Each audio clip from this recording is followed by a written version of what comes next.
और ये press conference हमने आज यहाँ रखी है। तो इस सब रूपरेखा को हमारे अध्यक्ष जी आप लोगों को बताएंगे। इससे पहले मैं एक छोटा सा इंट्रोडक्शन अपनी रामलीला समिति का करवा देता हूँ। अगर आप बाई तरफ से हमारे देखेंगे तो भाई अनुज पंत जी है, जिन्होंने लगातार 2013 से लेकर और 16-17 तक भगवान राम का पाठ खेला और सक्रिय भूमिका के तौर पर हमारे समिति के साथ जुड़े हैं और लगातार कुछ ना कुछ अपनी भूमिकाएं और अपना रोल प्रदान करते रहते हैं, अदा करते रहते हैं अपनी रामलीला समिति के लिए। इसके बाद हमारे साथ भाई मनीष पंत जी कर्मठ कार्य करते हैं, सदस्य हमारी रामलीला समिति के। इसके बाद आप जानते हैं एक बहुत सामाजिक चेहरा है सर भगवान चंद्र रमोला जी, जो लगातार सामाजिक कार्यों में रहते हैं और हमारी समिति के उपाध्यक्ष भी हैं। मैंने अपना परिचय दे दिया है। मैं अमित पंत, रामलीला समिति का सचिव। मेरे दाईं ओर हमारे अध्यक्ष जी श्री देवेंद्र नौडियाल जी बैठे हैं। इसके साथ हमारे साथ संरक्षक, हमारी समिति के संरक्षक श्री सतीश थपलियाल जी यहाँ पर बैठे हैं।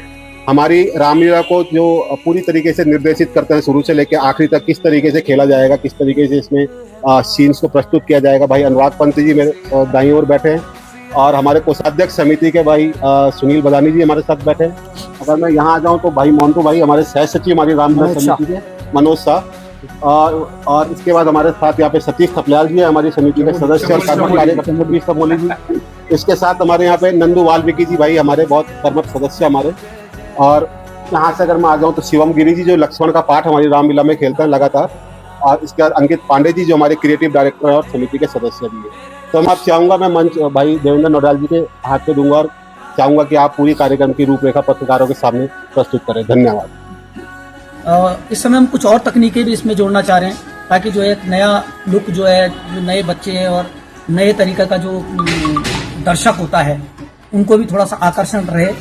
जैसे मैंने आपको बताया कि पिछली बार इसकी काफ़ी सराहना हुई थी, इस रामलीला की जो हमने कराई थी, इसमें हमने बिल्कुल नई तकनीकी का वो लिया था। इस बार भी हम कुछ और डेवलपमेंट इसमें करने जा रहे हैं, जिसमें हम कुछ नई तकनीकी, जिसमें लेज़र का प्रयोग रहेगा।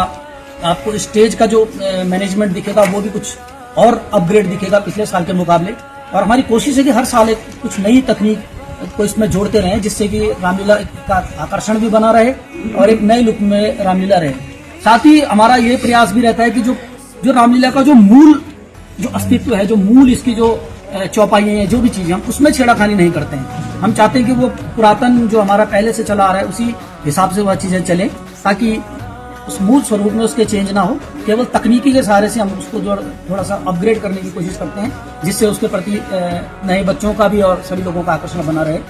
तो इस बार इस रामलीला का जो मंचन है वो और भी अच्छा और भव्य और दिव्य लोगों को दिखने वाला है। बहुत सारी नई चीज़ें उसमें उनको दिखने वाली हैं।